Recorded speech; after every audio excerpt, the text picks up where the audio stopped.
Buenos días a todos, bienvenidos. Y vamos a empezar, y propiamente empezar con nuestros temas, con este trabajo de ir escudriñando en torno a la palabra de Dios.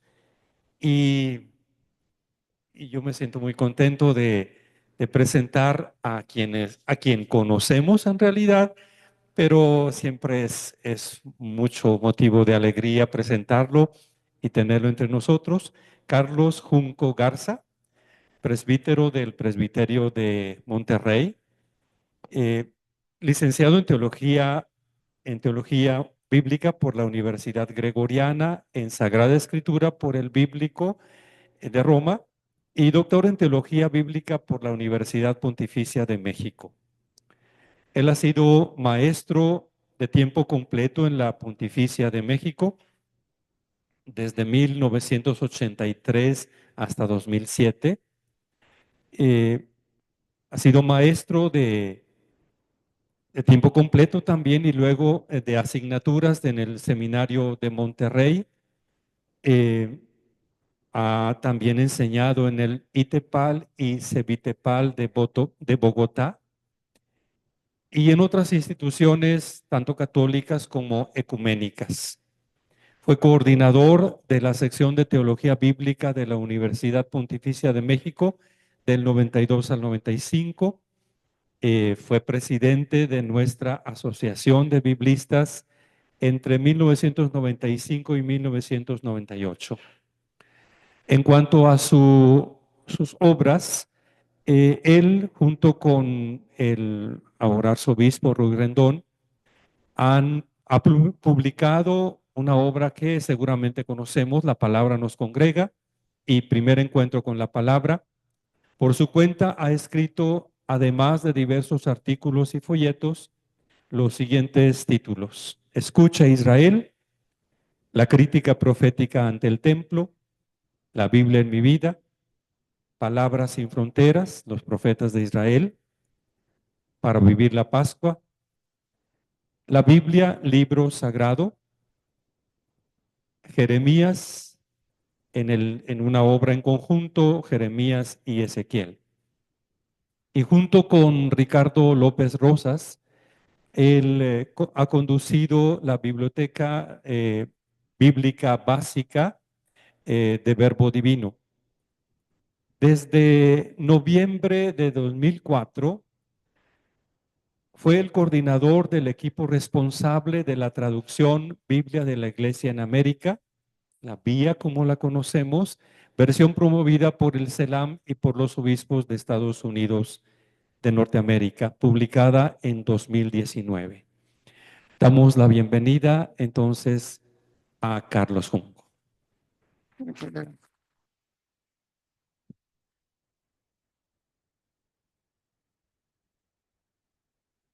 Buenos días a todos.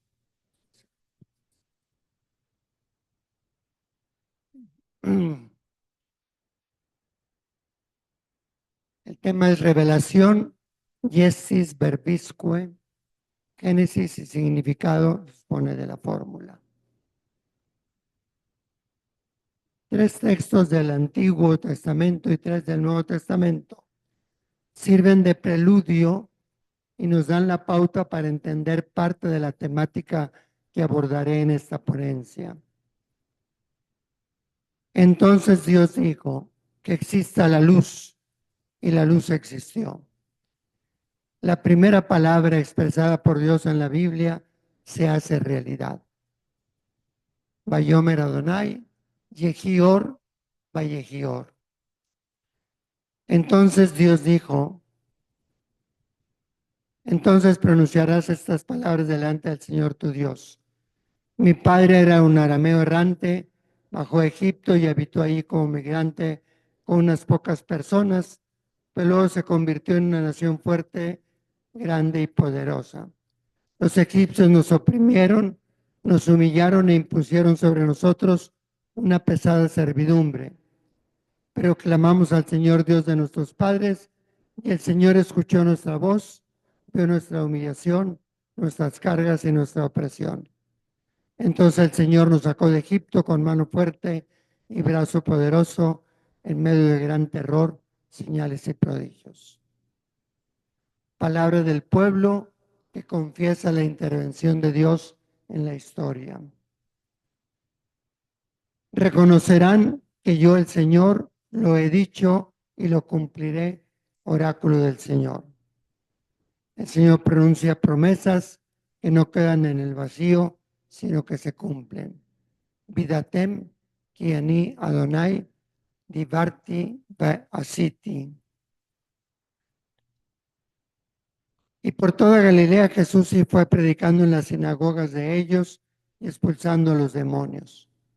Un pequeño sumario de Marcos sintetiza la actividad de Jesús: predicar y expulsar demonios. Palabras y obras caracterizan la misión del Maestro. Ilustre Teófilo, en mi primer libro expuse todo lo que Jesús hizo y enseñó. Obras y palabras son los distintivos del ministerio de Jesús: hacer y enseñar. Poiein kai didaskein.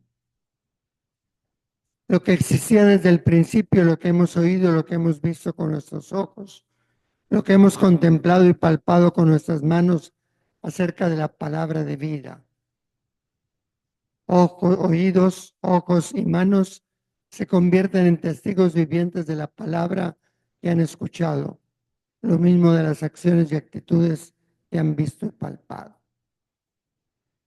Este brevísimo recorrido por 6 textos bíblicos nos recuerda que Dios, al igual que su Hijo, han entrado en contacto con nosotros por sus acciones y palabras. A la vez, implícitamente, nos llaman a ver e interpretar sus acciones y actitudes en la historia de la salvación, al igual que a escuchar su voz y sus palabras que nos expresan su interioridad, nos interpelan a una respuesta para que se realice el diálogo con Él y nos informan y manifiestan de su plan salvífico.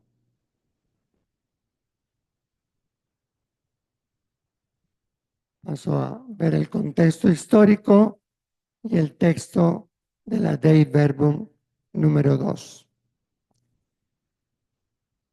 Contexto histórico, unas cuantas palabras.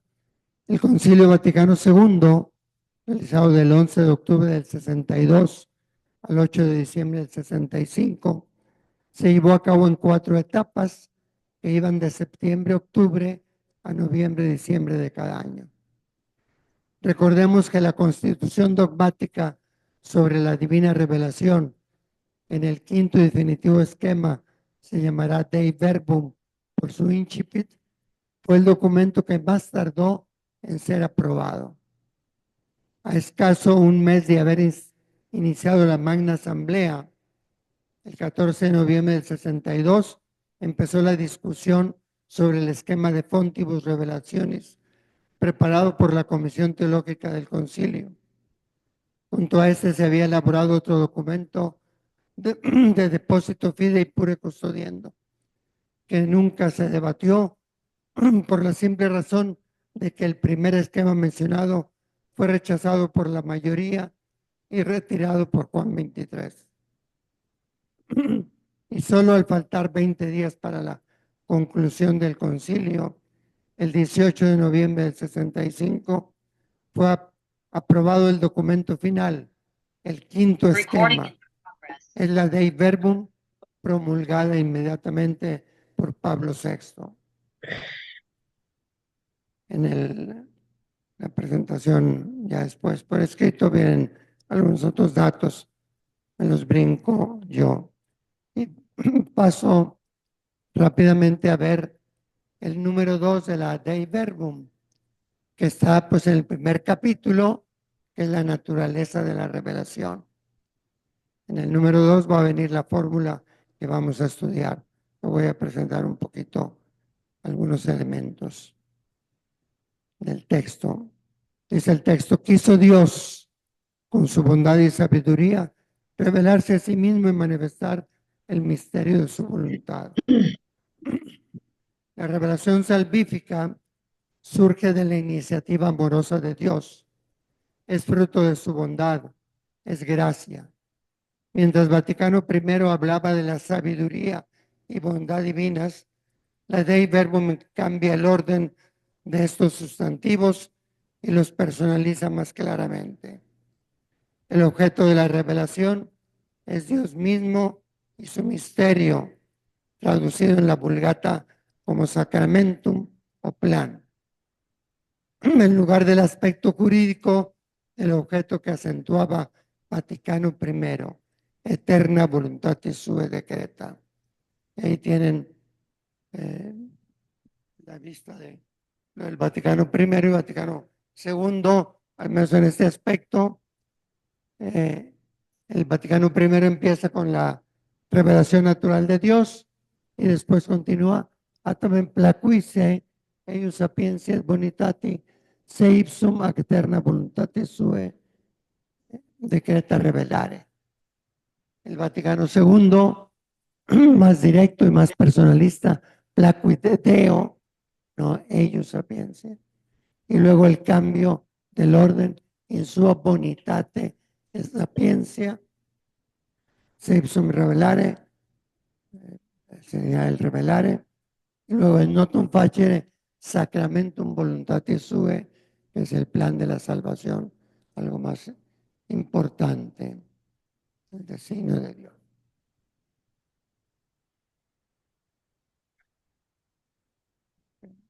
Se veía.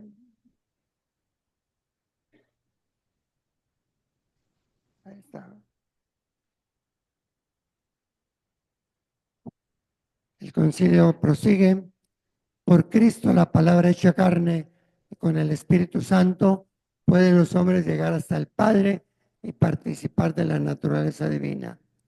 En esta revelación, Dios invisible, movido por amor, habla a los hombres como amigos y trata con ellos para invitarlos y recibirlos en su compañía.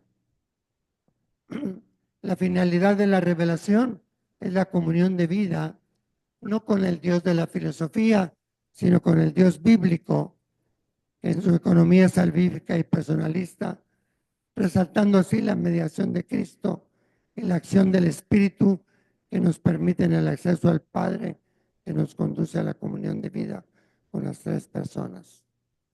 En la segunda frase se vuelve a resaltar la revelación amorosa de Dios invisible que nos habla como amigos, citando a Éxodo 13, Éxodo 33, 11.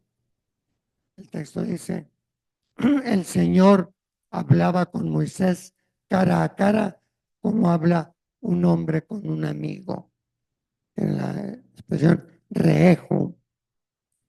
Y Juan 15, 14, 15, ustedes son mis amigos si hacen lo que les mando.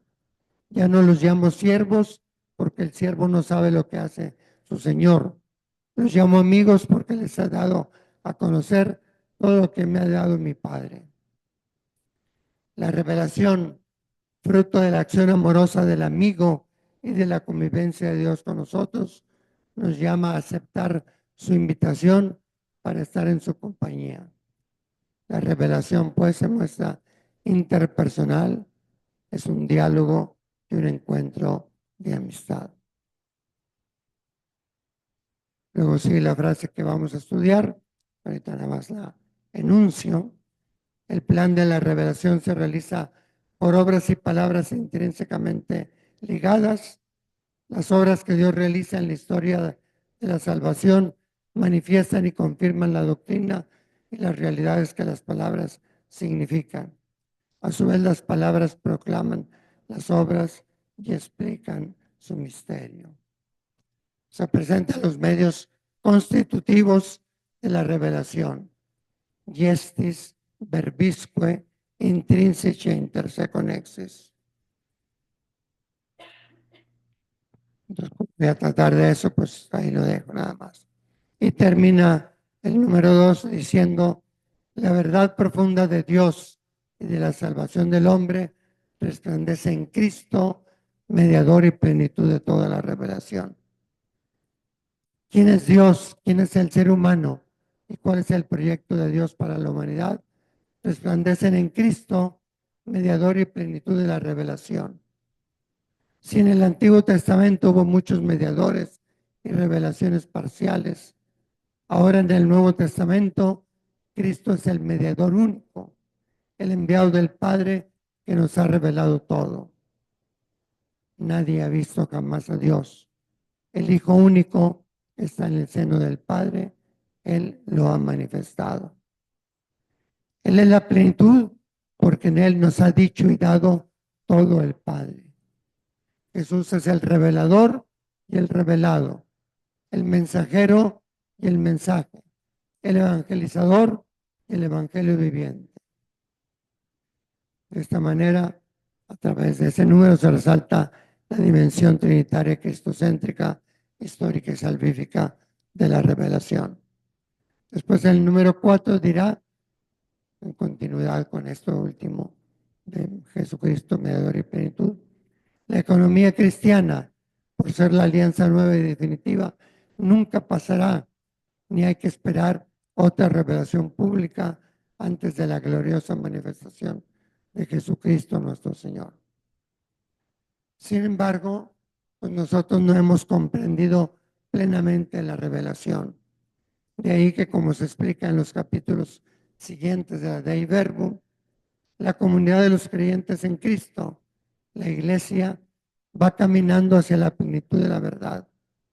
Por eso la tradición crece con la ayuda del Espíritu Santo y la escritura, leída con el mismo espíritu con que fue escrita, el espíritu en mayúscula, también se actualiza día tras día, de forma que comprendamos cada vez más los libros sagrados y los mantengamos activos y actuales. Paso ahora, segundo punto, la génesis y sentido de la fórmula Iesis verbisque intrinsece interseco nexis. Génesis de la fórmula, voy a dar un repaso a los 5 esquemas. El primer esquema fue discutido del 14 al 21 de noviembre del 62, después de una votación de formulación ambigua que no tuvo la mayoría requerida, fue retirado por Juan 23 y fue encomendado a una comisión mixta, la comisión teológica al frente del cardenal Ottaviani, el secretariado para la unidad de los cristianos al frente del cardenal Bea, biblista jesuita que había sido rector del bíblico.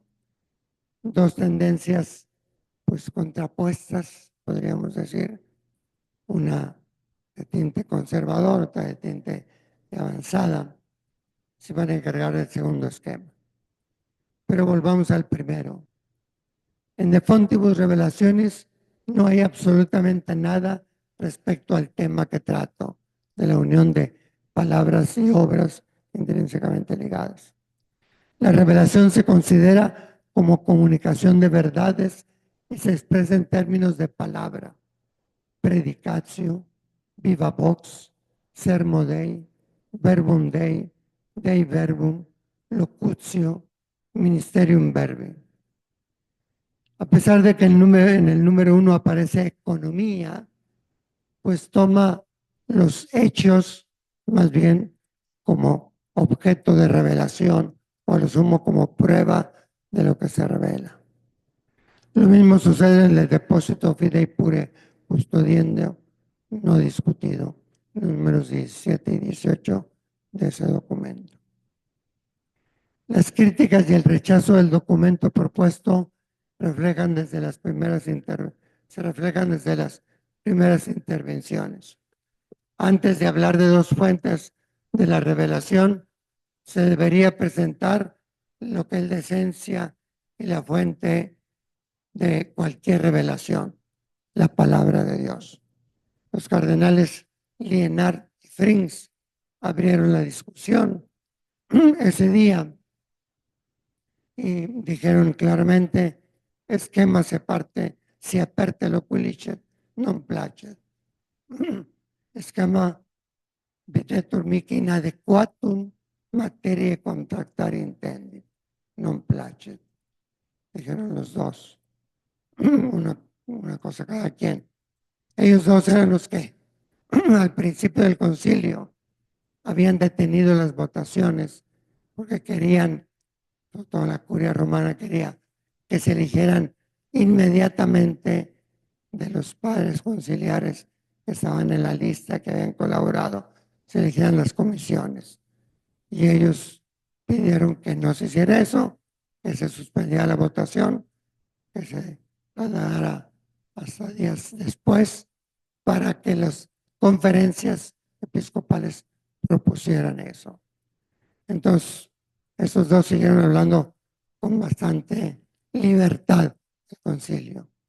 Y de las 15 intervenciones que hubo ese día, solo 4 fueron positivas, pero las otras 11 rechazaron totalmente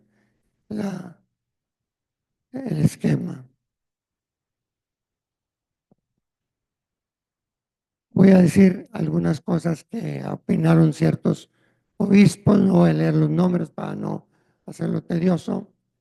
Se subraya que el documento propuesto refleja una sola escuela teológica, sin dar cabida a la variedad de teologías orientales y occidentales. Repite lo que hay en los manuales de teología, no asume los nuevos avances, sigue el método de la escolástica. Se pide que no sea negativo, sino positivo y que no aborde cuestiones disputadas. Varios señalan la carencia pastoral y la ausencia del nuevo espíritu ecuménico. En concreto, el Secretariado para la Unidad de los Cristianos, afirmó el secretario, siguiendo la encomienda del Papa, ofreció sus servicios a la Comisión Teológica para elaborar el esquema, pero esta no los aceptó ni admitió una subcomisión mixta que ayudase en esa tarea. Otro padre conciliar sugiere que se distribuya el esquema de Verbo Dei propuesto por el Secretariado para la Unión de los Cristianos. Otro pide se unan en el trabajo común la Comisión Doctrinal y la Teológica y del Ecumenismo, ya que lo doctrinal y pastoral no pueden separarse. Un obispo recuerda que toda la revelación consiste en la persona de Cristo, donde se realiza la epifanía de Dios en la historia.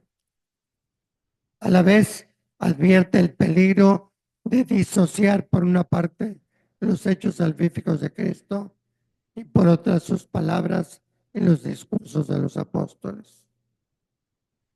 En una cuestión general, Suenens hace propuesta en el método de trabajo y la primera se va a cumplir en torno a este esquema, a saber que después de la discusión general se someta a votación si se acepta o no para estudiarlo por capítulos.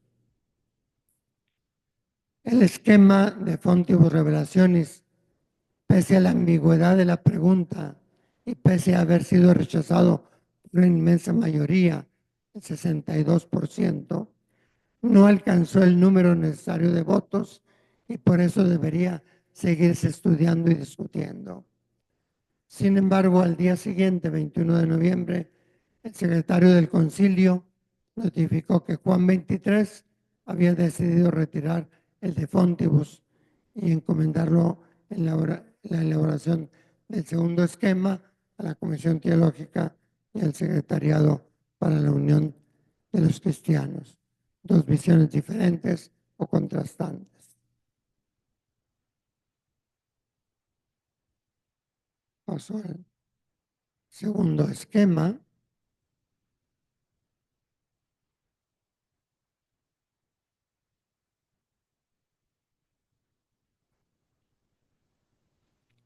El segundo esquema tiene un nuevo título, se llama De Divina Revelazione. Fue enviado a los padres conciliares en mayo del 63, pero no fue sometido a discusión en el segundo periodo.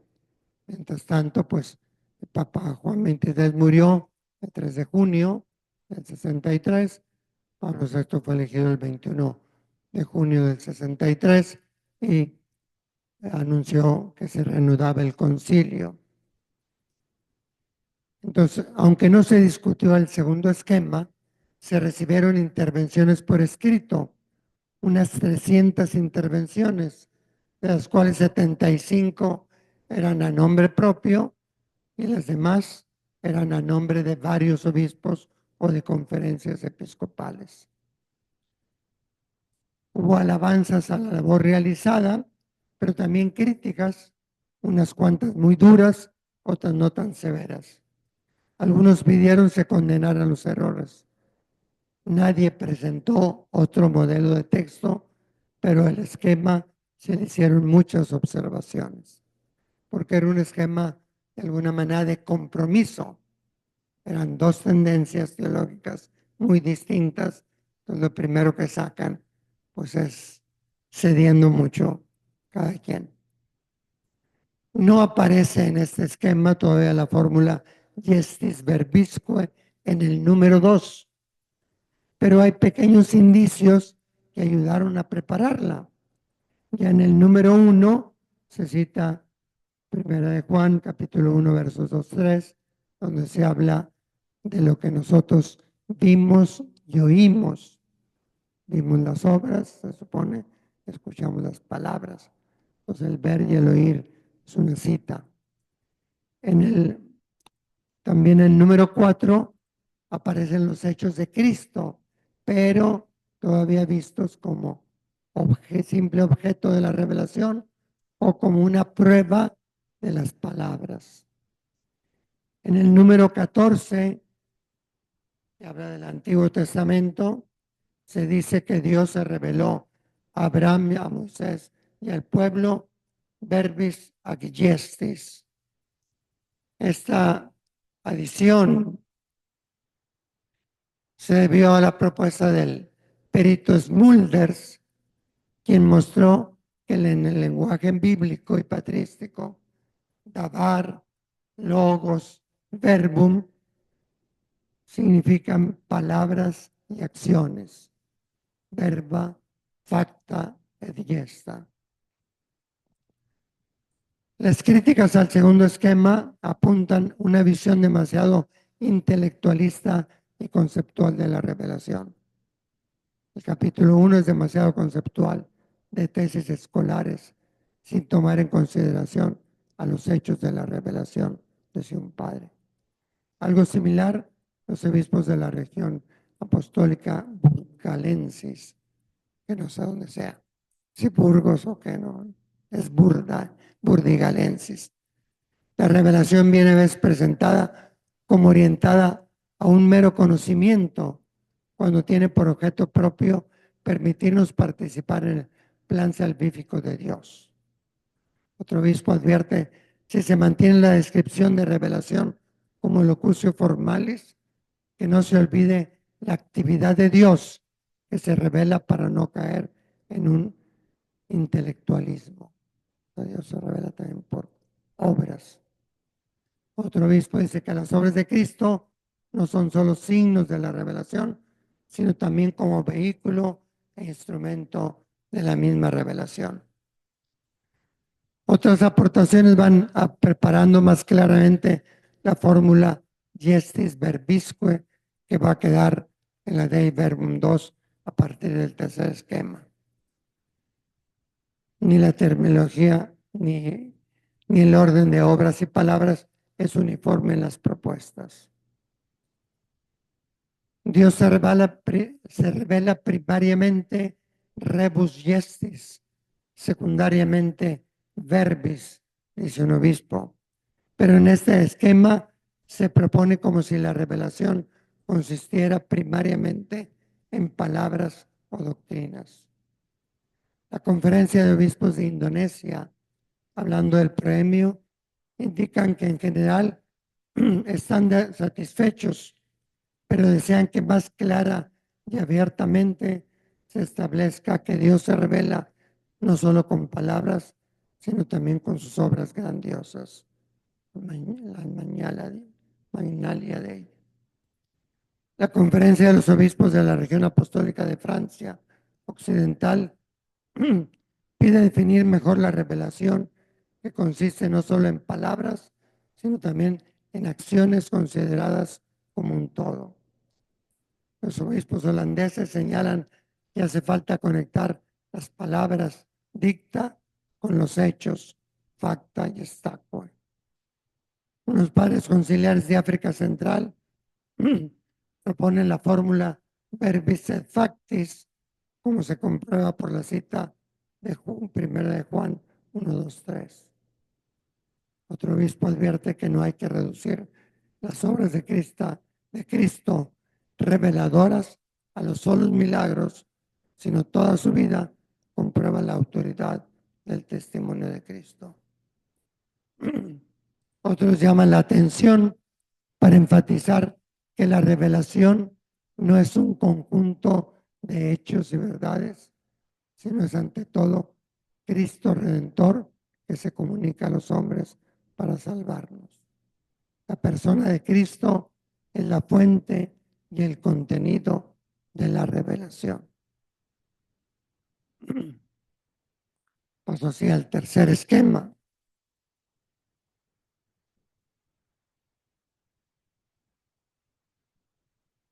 Para elaborar el tercer esquema, y ahí solo participó la Comisión Teológica, pidió su consejo al Secretariado para la Unidad de los Cristianos, pero lo elaboró la Comisión Teológica. Trabajó por subcomisiones. El resultado fue revisado también por el presidente y secretario de la Unidad de Cristianos. El proemia del esquema 2 se convirtió en el capítulo primero, naturaleza de la revelación, y lo que era el capítulo 1 se hizo el capítulo segundo sobre la transmisión de la revelación. En junio de 1964, del 1 al 6, se presentó al Pleno de la Comisión el primer los dos primeros capítulos de la Dei Verbum. Bueno, de lo que va a ser la Dei Verbum. El primer capítulo fue aprobado por unanimidad del Consejo de la Comisión. En cambio, el segundo fue aprobado por 17 votos, pero en contra hubo 7 votos negativos, porque ahí estaba el problema de que cuál tenía más verdad, si la tradición o la escritura. Y pues el concilio va a evitar eso y va a hablar nada más de la certeza de lo revelado, se obtiene por esos dos caminos. El redactor mostró que muchos pedían un desarrollo mayor sobre la revelación como fruto de la bondad divina, en la que no solo se dan a conocer verdades, sino sobre todo el mismo Dios, quien se comunica con nosotros por medio de obras y palabras. Así, por primera vez, en 1964, aparece en el número 2 el texto y la fórmula Gestis Verbisque. Dice así el texto latino: Ec revelationis economia, fit gestis verbisque intrinsece inter se connexis. Ita aut opera in historia salutis adeo patrata, doctrinam et rem verbi significatam manifestent et corroborent. Verba autem opera proclament et mysterium in eis contentum elucident. En una traducción muy literal, sonaría así: esta economía de la revelación se realiza por obras o gestis, después se discutirá qué significa gesta, por obras y palabras intrínsecamente ligadas entre sí, de forma que las obras realizadas por Dios en la historia de la salvación manifiesten y corroboren la doctrina y la realidad significada por las palabras. Y por su parte, las palabras proclamen las obras y revelen o anuncien el misterio contenido en ellas. Sería una traducción más o menos literal. Esta formulación que aparece en el esquema 3, solo salvo un pequeño cambio enriquecedor, donde se pasó de rem singular a res, donde aquí dice doctrinam et rem, después se pasó a res, plural, en el lexema cuarto. Permanece hasta el texto definitivo esta expresión con ese cambio nada más. La fórmula verbis ac gestis aparecía en el número 14, revelación en el Antiguo Testamento del segundo esquema. Ahora el número 2 cambia el orden, pone gestis verbisque. La comisión alude también al número 4 del esquema anterior, pero advirtiendo que los hechos tienen solo valor apologético, no tienen solo valor apologético, como aparecía en el esquema anterior, sino que son constitutivos de la revelación, como aparece en este tercer esquema. La formulación que se hace sigue de cerca la propuesta por los obispos de Indonesia, asesorados por Smulders, el perito que había metido de alguna manera en el número 14 esta expresión verbis ac gestis. El sujeto de la frase no es la revelación, sino ec revelaciones economía, que se refiere a la revelación realizada, no a la anunciada del día de hoy, y está íntimamente unida a la historia salutis. Ambas expresiones, ec revelaciones economía e historia salutis, por primera vez vienen indicadas en este número. Gestis verbisque intrinsice interseconnexis, para que se exprese que obras y palabras no pueden separarse.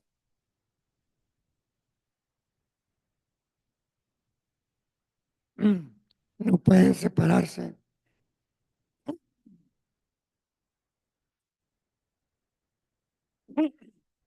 Sino que tienen mucha primacía. Ya está protestando la garganta para que me calle. Tienen mutua primacía y ligazón estrecha. Difícil, no es que está muy helada, porque difícil la traducción de gesta, hechos y actos que producen su efecto. Se trata de acontecimientos en la medida que son el resultado de actos producidos por un agente personal. Gesta lo consideran, gracias, más adecuado que facta u ópera, porque gesta expresa las acciones históricas de una persona memorable o hazañas cuyo protagonista es Dios. No son el simple dato empírico, hecho histórico, ni algo fortuito, ni casual, ni una cosa impersonal, sino que es la revelación de la salvación que se realiza en la historia y a través de la historia. Gracias. En referencia a nuestro punto, indica el relator que Dios se revela por obras y palabras. Ambas realidades son constitutivas de la revelación, la cual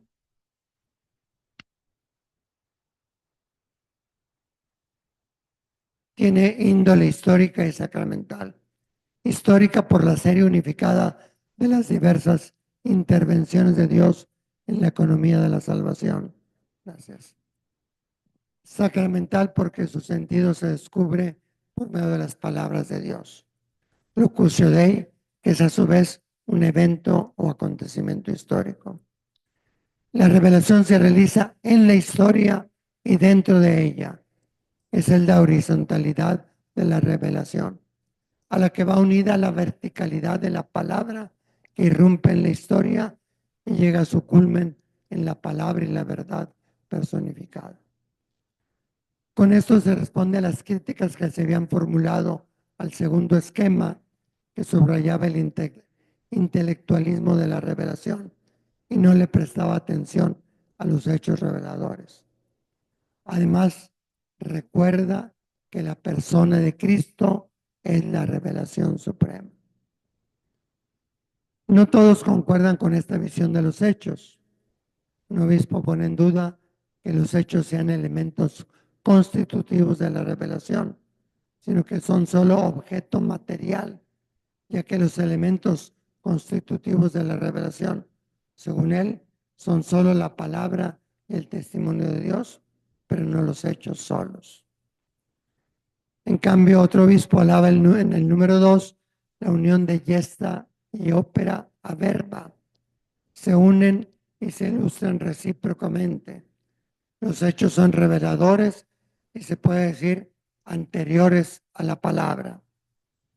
En la misma línea, otro obispo pide que en el número 2 se añada un texto que ilustre la relación entre revelación e historia de la salvación, ya que es muy breve lo que se señala y resulta importante mostrar que la revelación se realiza en la historia, no en el tiempo mítico.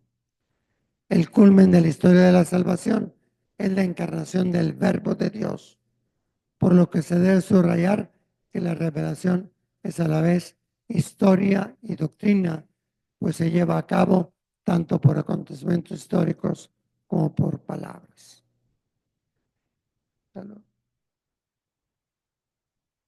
Cuarto esquema. En noviembre del 64 se distribuyó a los padres conciliares, o sea, la tercera etapa del concilio, y las votaciones, de esto ya no hubo discusión, sino hubo votaciones que se realizaron hasta la cuarta y definitiva etapa, del 20 al 22 de septiembre del 65. En la relación, el cardenal Florit no apunta nada a este número. Muchos alaban la redacción de esta frase ya hecha en el tercer esquema y retomada en el cuarto. Pero hay unas opiniones desfavorables. Unos piensan que es oscura, otro teme que se preste a interpretaciones fantasiosas, o que algunos piensan que todas las palabras, gracias, que todas las palabras están en conexión con hechos. La comisión responde que del texto como está no se presta a este abuso. Alguien pide que se invierta el orden verbis gestisque. Otro propone factis verbisque. Gracias. Muy amable. Entonces son cambios del orden del primero palabras y luego hechos, ya está, o de la frase factis verbisque. Gracias.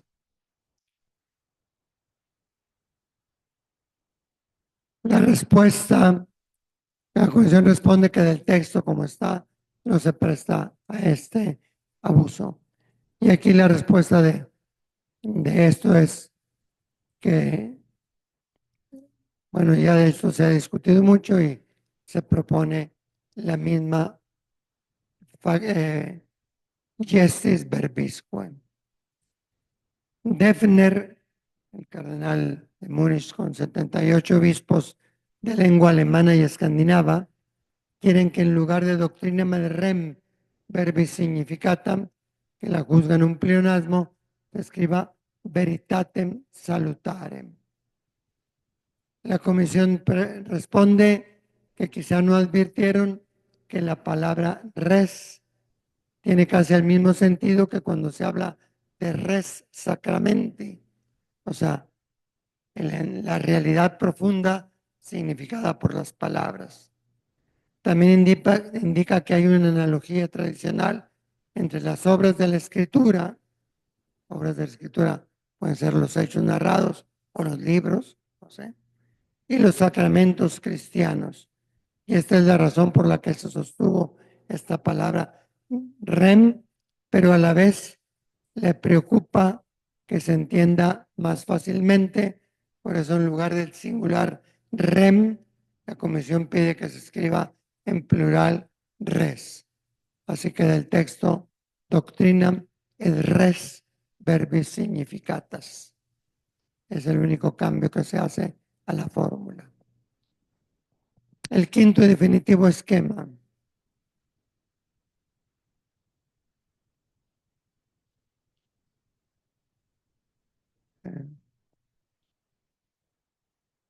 En los 1500 places juxtamodum que hubo en las votaciones de septiembre, pues fueron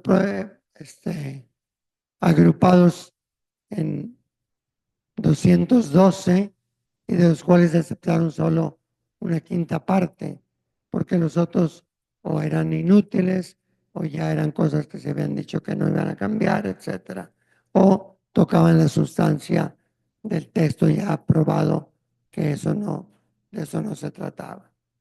Entonces, allí hubo algunos intentos de modificación, pero no se aceptaron. Y entonces el texto quedó tal como lo vimos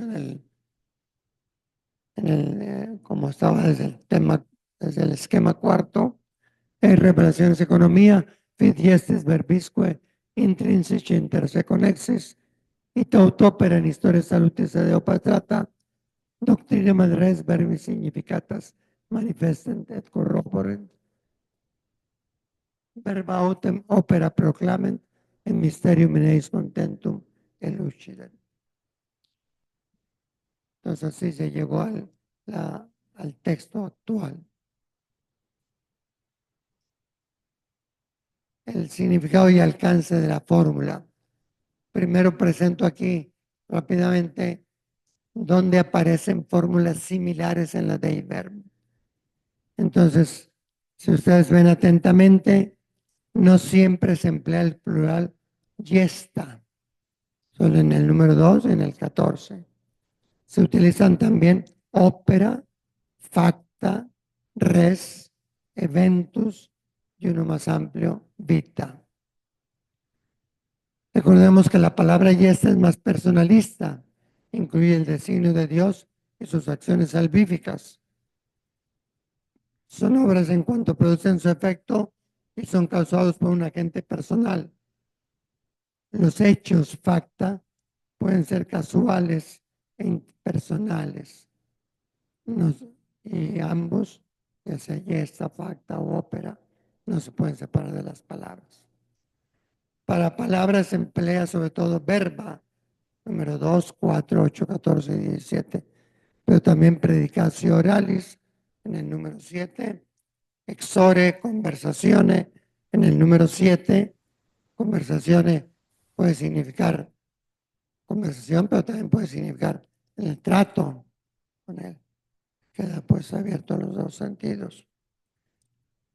Y el orden también de obras y palabras, como aparece en el número 2, gestis verbisque, no siempre se sostiene. Entonces, en el número 2 sí está así, gestis verbisque. El número 17, conferencia 18, pero es una cita. En otro hay palabras y obras en el 4 y en el 14, o expresiones equivalentes en el 7 y en el 8. Entonces, no se sigue así tal cual, a pesar de que ellos habían insistido mucho en eso. Los dos primeros capítulos lo hizo una subcomisión y los otros capítulos los hicieron otras subcomisiones, otra subcomisión. Y nada más quiero recordar estos elementos. El significado y alcance de la fórmula, pues es la unión entre hechos y palabras como elementos constitutivos de la revelación y no como se pensaba que eran solo elementos materiales o elementos que servían para probar la revelación.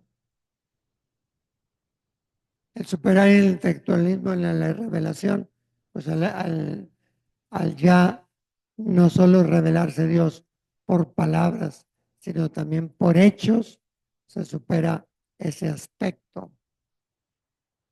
El sentido del texto, pues que trata de subrayar la índole histórica y sacramental de la revelación. Histórica, como dice Alonso Chequel, pues lo histórico puede ser de formas distintas, historia como este escenario de la revelación, historia como objeto de la revelación, historia como prueba de la revelación o historia como reveladora. El concilio en el número 2 subraya este aspecto de la historia reveladora. Entonces, es en ese sentido revelación histórica. Es revelación sacramental en cuanto que hay que buscar el sentido profundo del acontecimiento. Termino nada más subrayando pues que la historia, sabemos, es ambigua y que se presta a muchas intervenciones. Entonces, dice Moisés a los israelitas, ustedes han visto todo lo que el Señor hizo ante sus ojos en el país de Egipto, al faraón, a todos sus servidores y a su país, las grandes pruebas que sus ojos vieron, las señales y esos grandes prodigios. Pero hasta el día de hoy, el Señor no les había dado inteligencia para comprender, ojos para ver, ni oídos para escuchar. O sea, habían visto, pero no les había dado ojos para ver. Se usa el mismo verbo en hebreo, ra'a. Hay un ver que trasciende la mirada, indica una mirada escudriña que capta el sentido de lo visible, y hay un ver, pues que es ver el acontecimiento como tal. Recuerdo también en Isaías en el capítulo 22, cuando le eché en cara al pueblo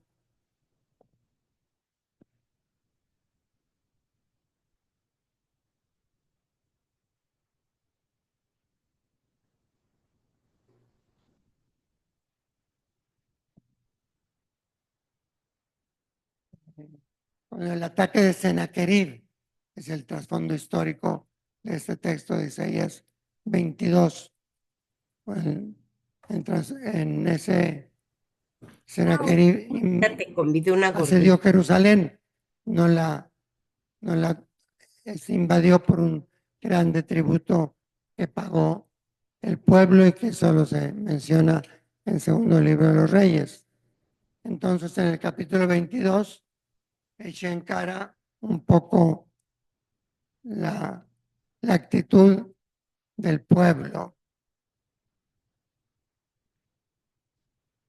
Dice, el día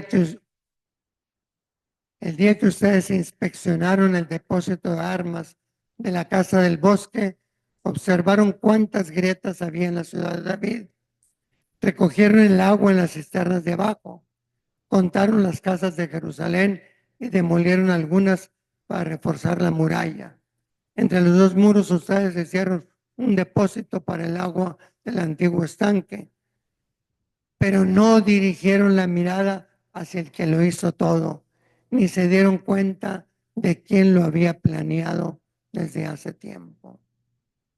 O sea, ellos vieron militarmente todas sus necesidades, pero el arsenal que tenían, la cuestión del agua, reforzar la muralla, etcétera, pero no fueron capaces de ver a su hacedor, al Dios que lo había planeado así. Entonces, así sucede muchas veces que vemos las cosas, pero no descubrimos su significado pleno. Bueno, con esto concluyo.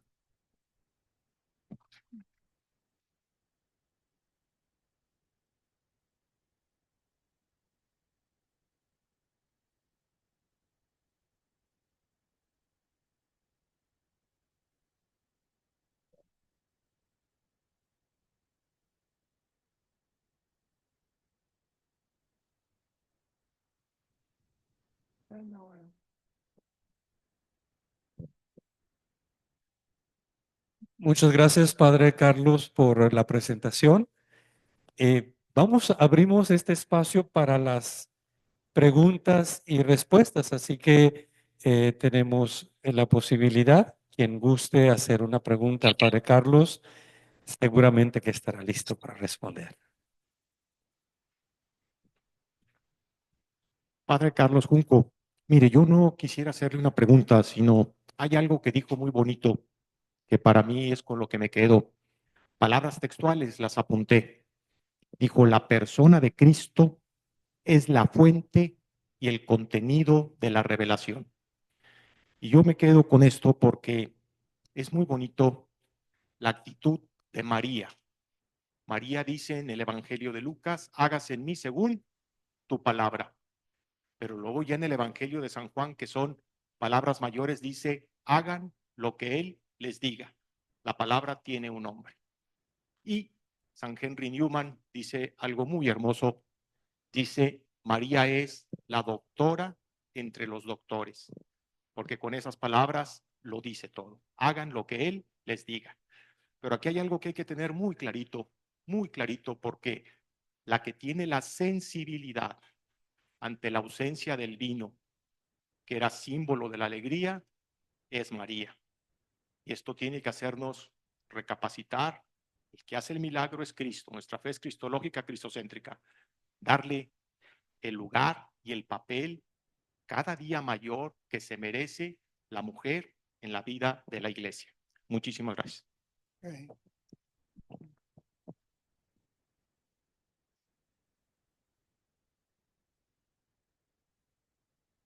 Padre, una pregunta. ¿Usted sabe si abordaron también el tema desde la perspectiva de los padres de la iglesia? Ellos, ¿cómo concebían la revelación? ¿Se incluían estos dos elementos? Y en concreto, Orígenes, que insiste en los sentidos espirituales, una vez que usted decía, uno no conoce la revelación solo porque la escucha, sino porque la ve. Y Orígenes insistía en estos sentidos espirituales en donde uno ve, escucha, toca, siente a Dios desde estos sentidos. No sé si se abordó el tema también desde la perspectiva de los padres de la iglesia. Al menos en esta parte no, creo que no se abordó así. Y si en otros temas, otros aspectos, sí. Por ejemplo, en la interpretación de la escritura, sí se menciona algo. Digo, se ve que intervinieron pareceres de los padres de la iglesia, pero acá no, que yo sepa no. Más o menos están las actas del concilio y creo que, pues como no presentan así ningún texto patrístico directamente, además ahí un obispo insistía en la cuestión de que no, pero era Smulders, el perito, que la palabra dabar, logos y verbum, tanto en el lenguaje bíblico como en el patrístico, decía él, tiene ese sentido de palabra y acción, pero decía nada más genéricamente. Seguro él llevaba pues pruebas, pero era un perito, ¿verdad? Que ayudó a los obispos de Indonesia para la redacción del punto. Al menos en este número no creo. Padre, gracias. Muchas gracias como siempre. En el comentario que hace Rino Fisichella de los cuadernos del concilio que se hicieron estos de hace poquito, ¿no?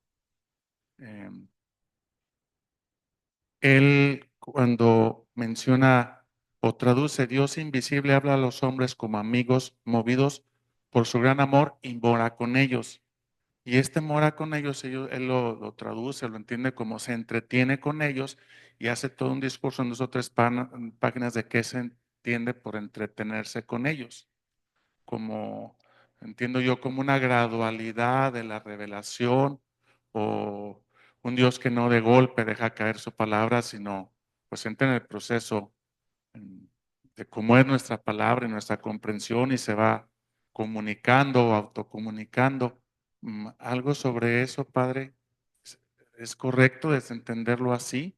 O sea, al decir Dios mora con ellos o se entretiene con ellos, se está indicando que, pues que al entrar Dios en la historia y autorrevelarse, como nos dice la de Verbum, si hay una gradualidad de la comunicación de Dios sin prisas.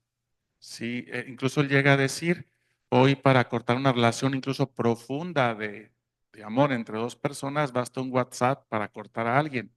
Sí, para decir, pues Dios no se comunica así, Dios se entretiene, hace procesos, digamos, en su comunicación. Yo creo que él se basa en la palabra conversaciones, creo yo, que puede implicar las dos cosas. Conversación verbal como el trato, ¿verdad? Bueno, y la cuestión de la parcialidad, pues está evidentemente en la Dei Verbum. O sea, revelación parcial en el Antiguo Testamento, tal como lo presenta la carta a los hebreos, politropos, polimeros, o sea, en muchas partecitas. Nosotros decimos muchas veces de muchas maneras, pues estrictamente dice de muchas partecitas en la revelación de Dios. O sea, un poquito eso lo fragmentario, lo paulatino, pero en el Antiguo Testamento. En Cristo es plena la revelación, aun cuando nosotros no la entendemos todavía. A veces acentuamos un aspecto, a veces otro, y es por lo que se habla del progreso que hay en la tradición. En el sentido, crece la comprensión de las cosas reveladas, crece la comprensión de la escritura misma. O sea, y la iglesia no tiene la plenitud de la verdad, camina hacia la plenitud de la verdad, tiende a tender. Por ahí en el libro natural hay un error, pero de imprenta. Dice, la iglesia tiene el camino, tiene la plenitud de la verdad. Debe decir tiende, pero el sinotipista pues lo entendió, tiene. Pero no es la mentalidad de la natural, ni mucho menos. Va caminando hacia esa verdad plena. En ese sentido, aun cuando ya la revelación es plena, pues vamos comprendiéndola paulatinamente. Lo otro me imagino que sea un poquito en base a eso de la conversación, que puede tener ese doble sentido. Se me hace a mí en latín. Conversación verbal como trato.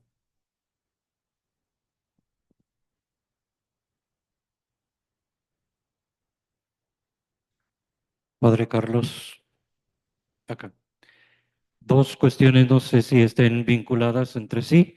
¿Qué tanto contribuyeron los movimientos previos al concilio, movimiento litúrgico, movimiento bíblico, para esta nueva visión de la revelación, ya no tanto intelectualista, como usted nos decía, y que aparece en el concilio, sino más de manera histórica y existencial? Y en segundo lugar, no sé si estaba el contexto del problema del lo que llamamos el Jesús histórico, ¿no?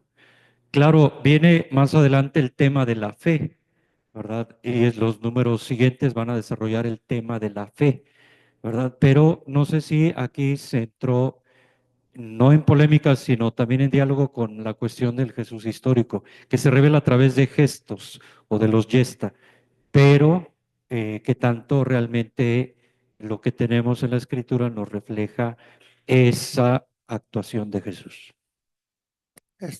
Del primer punto, pues yo creo que sí influyó mucho el movimiento litúrgico, el movimiento bíblico, el movimiento ecuménico, en crear en unos padres conciliares, no en todos, pues esa sensibilidad hacia la palabra de Dios, hacia la revelación, hacia la vida del pueblo, la vida litúrgica y todo. Eso que ni que ayudó mucho, ¿verdad? Creo yo. Lo otro, pues En tiempo del concilio apareció un documento de la, yo creo que eso va a hablar Lalo Córdoba, me imagino, no sé si hoy o mañana, en lo de la historicidad de los evangelios. Santa Materia Iglesia de la verdad histórica de los evangelios, de donde de alguna manera el número 19 de la Dei Verbum, pues es como un resumencito de toda esa instrucción, una instrucción pues abierta a ese aspecto, pero todavía no se planteaba toda la problemática de hoy día. No, el Jesús histórico, el Cristo de la fe, sí, pero ahora se ha vuelto más radical esto de la historicidad, ¿no? Pero pues eso se lo dejo al padre Eduardo Córdoba, que él creo que lo va a tocar, ¿no? Por el número 19. Padre Carlos, muchísimas gracias por su presentación. Muchas gracias. Queremos expresárselo también en un pequeño gesto. Le damos las gracias a todos y le damos un aplauso al Padre Carlos.